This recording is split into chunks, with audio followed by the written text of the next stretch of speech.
ბიძინა ხო მუდმივად ზღვარზე დადის, ხო? ანუ ბიძინა ეხა იმაზეც ითulis, რომ ესე რომ ვთქვათ, ეს ანუ ჩვენ კონსერვაციაში არ გაგვიშვება, იმიტომ ევროპას მაინც აქვს იმედი, რომ ჩვენ შეიძლება ესე რომ ვთქვათ, მოლაპარაკებები არ დაიწყონ, მაგრამ რაც უკვე მივიღეთ ვიზა ლიბერალიზაცია და ამას მაინც არ წაგვართმევენ.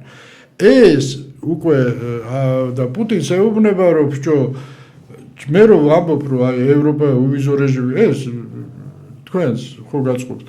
ეხლა იგივე დაუშვათ ნებისმიერ რუს ოლიგარქს, ხო შეუძლია ხვალე მიიღოს საქართველოს მოქალაქეობა. საქართველოს მოქალაქეობა, როგორც საქართველოს მოქალაქე ანგარიშებიც მართოს და ევროპაში იაროს, როგორც რუსეთის მოქალაქე ვეღარ დადის, ხო? ანუ ამ სიკეთეებს თავაზობს რა.